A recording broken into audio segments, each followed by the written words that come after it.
Hola a todos, mi nombre es Francisca Lozano y estoy aquí por invitación de los compañeros de CONCAES e igualmente por la invitación de Luis Gagliardini, vicepresidente de Confiar. Bueno, ellos han pensado que podría ser interesante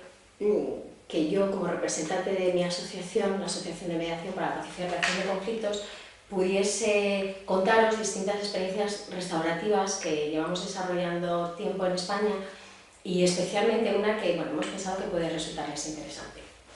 Bueno, yo soy psicóloga y mediadora, trabajo en distintos ámbitos que son el ámbito familiar, haciendo intervención y mediación familiar, mediación penal y mediación penitenciaria. Nosotros, cuando fundamos la asociación en el año 2004, pretendimos crear un proyecto que pudiese funcionar bajo los principios de justicia restaurativa. En un primer momento lo hicimos pensando en las personas privadas de libertad y desarrollamos este primer proyecto en uno de los centros penitenciarios de Madrid. De los 6 que había en aquel momento, ahora son 7, en el centro penitenciario Madrid 3 Valdemoro. Y este proyecto, que consistía en mediación entre personas que tenían conflictos de convivencia dentro de la prisión,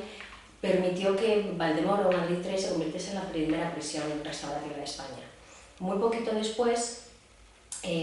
planteamos desarrollar un proyecto similar de mediación, pero en contexto judicial, dentro de la mayor sede de juzgados de Madrid, que están situados en Plaza de Castilla, y ahí comenzamos a desarrollar un programa de mediación víctima-infractor que sigue desarrollándose en la actualidad. Bueno, estos son programas que han sido referente para muchos profesionales de la mediación y de la justicia restaurativa en España, a los cuales hemos formado, tutorizado, y bueno, pues de alguna manera ha sido la base de muchos de los programas de justicia restaurativa que se están desarrollando y que se han desarrollado en nuestro país. No obstante, el proyecto que queríamos contarles especialmente es uno que pues fue desarrollado hace unos años, se inició en 2011 entre personas que habían pertenecido a la banda armada ETA, de la que imagino que muchos de ustedes tendrán conocimiento, e igualmente algunas de las víctimas que habían sufrido serias consecuencias en sus vidas como fruto de todos estos actos terroristas. Bueno, para situar un poco a aquellos que tengan menor conocimiento de esta banda terrorista inició su actividad en 1961 con su primer atentado y funcionaban bajo unos propósitos independentistas de una pequeña parte del norte de España, el País Vasco, y bueno, consideraban que para obtener tal fin cualquier medio valía y consideraron que la violencia y la lucha armada podía ser una manera de obtener esos objetivos, esos propósitos. El caso es que durante todas las décadas que han estado desarrollando esta actividad armada, pues han muerto fruto de esa actividad más de 800 personas. Muchísimas personas también que han sufrido grandes daños, que han sido secuestradas.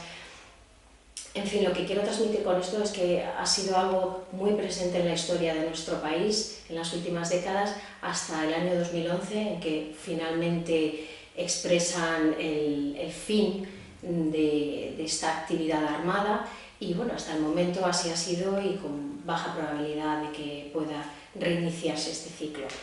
El caso es que en el año 2011, finales del 2010, pues aún existiendo actividad armada, se inicia un movimiento que curiosamente parte de un grupo de presos que se encontraban conviviendo en un centro penitenciario muy significativo en España que se llaman Anclares de la Oca, y se unieron para presentar una propuesta al gobierno vasco. Lo hicieron a través de la Oficina de Atención a Víctimas de Terrorismo del gobierno vasco, pidiéndoles la posibilidad de transmitir su arrepentimiento, así como la posibilidad de poder mantener un diálogo con las víctimas que deseasen hablar con ellos. Esto era algo absolutamente inédito, lo hicieron a través de una carta. Y a partir de aquí fue la Oficina de Atención a Víctimas quien tomó en serio esta posibilidad y comenzó a moverlo y a engranar la maquinaria de la que vamos a hablar a continuación. El caso es que a partir de este punto a ciertos miembros de nuestra asociación, en particular a una de nuestras mediadoras, jurista, llamada Esther Pascual, le es encomendada iniciar este proceso. Y en este momento nuestra compañera Esther lo inicia en solitario y unos meses después se crea un equipo multiprofesional en el que participamos otros compañeros, algunos de la Asociación de Mediación para la Pacificación de Conflictos, otros también compañeros independientes, mediadores todos ellos,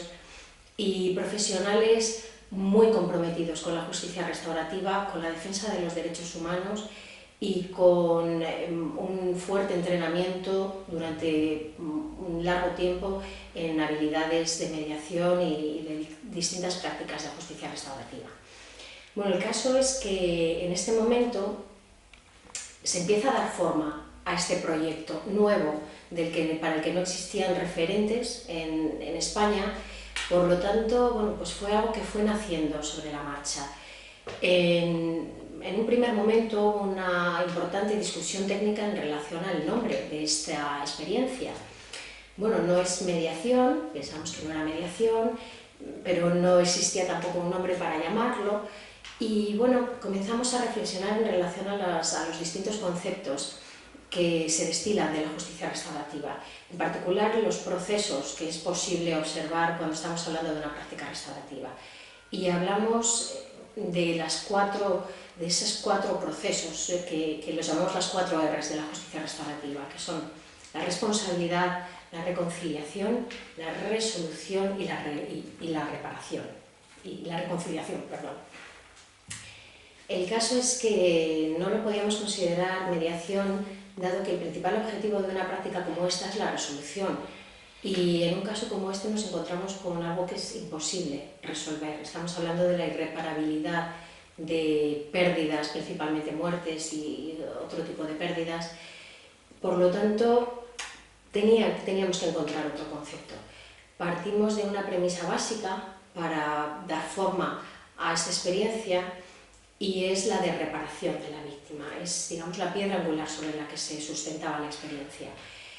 Para poder reparar a alguien que ha sufrido es necesario que alguien se responsabilice de ese sufrimiento como causante del mismo. Y es aquí donde encontramos los 2 procesos principales de un encuentro restaurativo, que fue finalmente el concepto que decidimos acuñar para llamar a este tipo de experiencia. El caso es que, incluso sin pretenderlo, en ocasiones hemos encontrado procesos de reconciliación como parte natural del propio proceso, como consecuencia del diálogo entre las personas. No obstante, nunca fue este uno de los propósitos de esta experiencia. Bien, llegados a este punto, nos encontramos ante el momento en el que se inicia la experiencia. Hemos hablado de que fueron los propios presos exterroristas quienes solicitan, bueno, pues la posibilidad de poder asumir un diálogo, una experiencia de este tipo, y a partir de este momento se diseñan los protocolos así como toda la metodología, la cual empieza con una sesión grupal por parte de, bueno, pues de tantas personas como quisieron presentarse a esta convocatoria, que fueron un total de 26 personas, y a todas estas personas se les habló de las distintas características y condiciones que tendría el proceso de un encuentro restaurativo. Igualmente, se puso un especial cuidado en dejar claro cuáles serían los condicionantes de una experiencia así como las características de las personas que podrían participar. ¿Cuáles son estas características? Nos encontramos con una central, y es que estas personas, muchas de ellas, la mayoría, han vivido procesos de prisionización de más de 20 años, desde la comisión de los actos terroristas, y resultaba condición indispensable que estas personas hubiesen expresado de manera pública su rechazo a la lucha armada, así como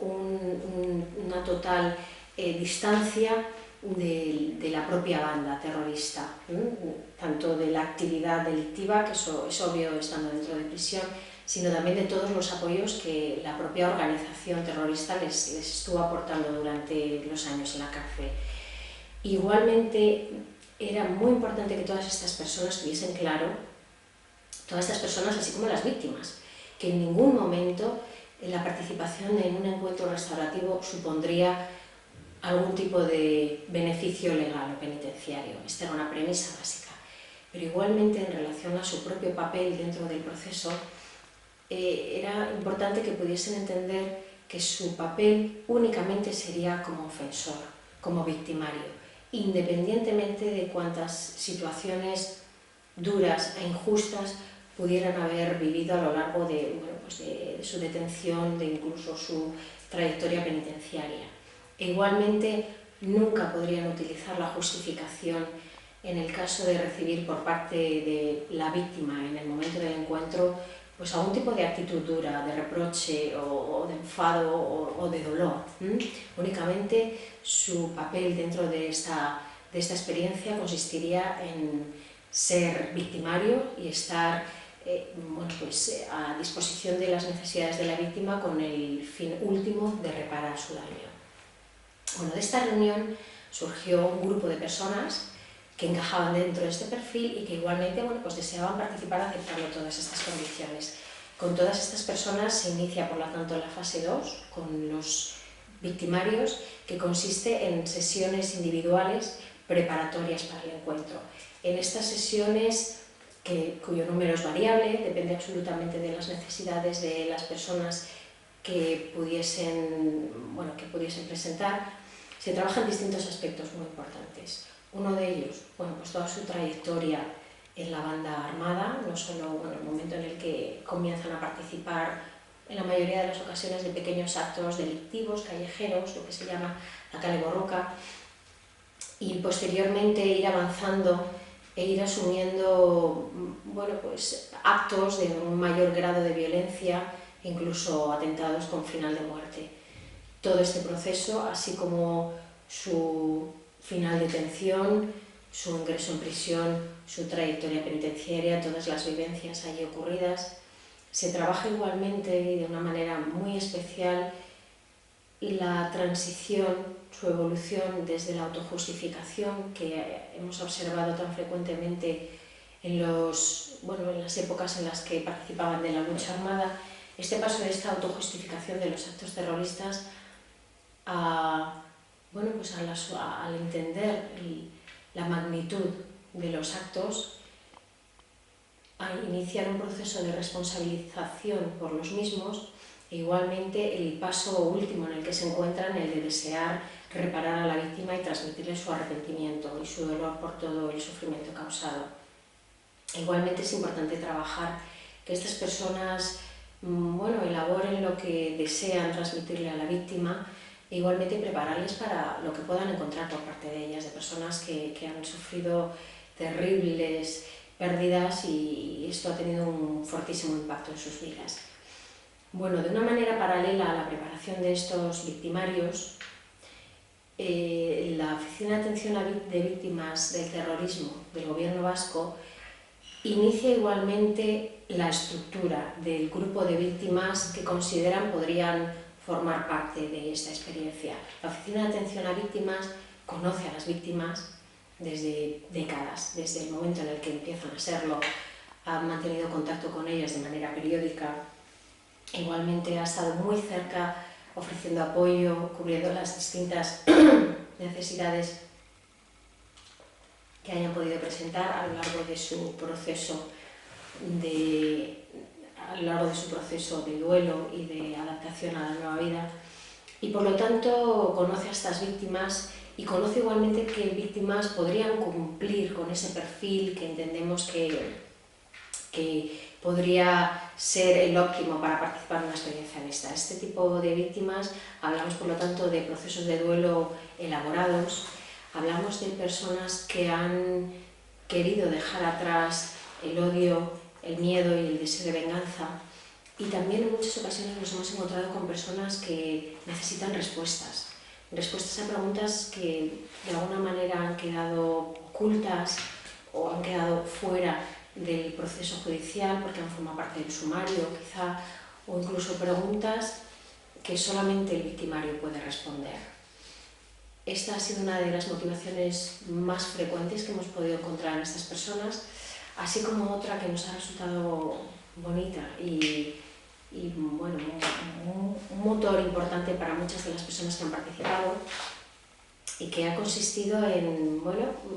formar parte del proceso de paz de Euskadi, ser ejemplo para las futuras generaciones y aportar su granito de arena, superando su dolor y su duelo, estando dispuestas a estar frente a frente a aquella persona que más daño les haya podido hacer. Uno de los propósitos de esta experiencia consistía en poder realizar encuentros restaurativos directos entre un victimario, un exterrorista, y la víctima directa de su acto terrorista. No obstante, por razones obvias, esto no siempre ha sido posible. En ocasiones, la víctima que ha sufrido determinado daño de un victimario que participa no desea en absoluto plantearse siquiera esta posibilidad, igualmente al revés. Y tuvimos cierto debate igualmente en relación a esto, y partimos de la premisa de que las personas vivimos experiencias emocionales similares cuando vivimos determinadas circunstancias en nuestra vida, sobre todo si son de este calibre. Y partiendo de esta premisa, decidimos dar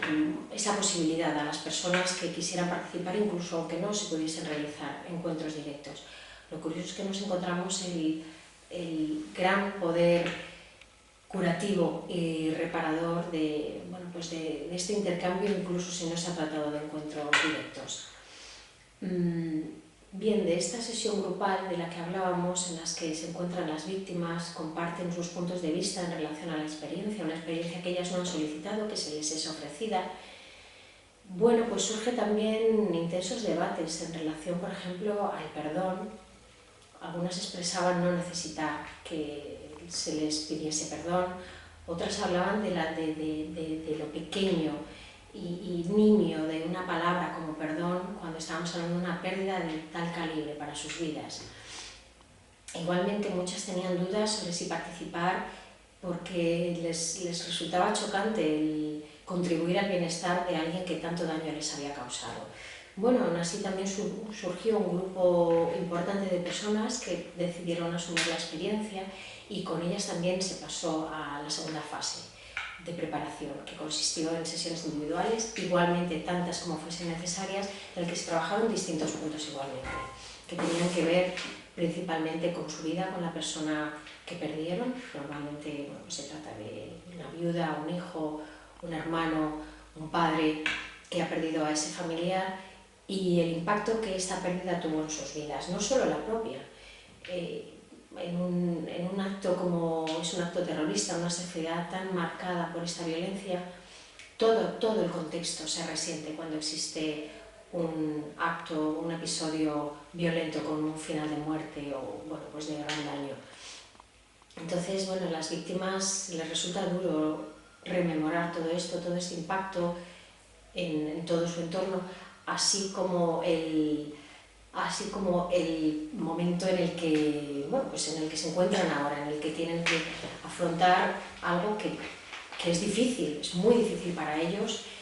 e igualmente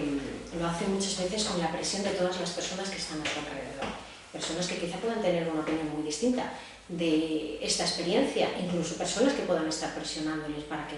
no participen en lo mismo. Todo esto forma parte de la preparación para el encuentro,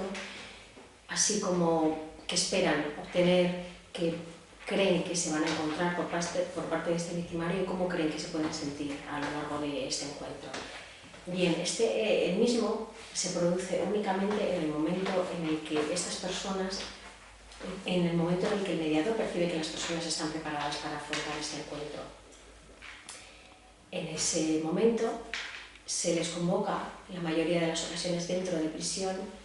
lo cual es también un nuevo elemento, en especial para la víctima.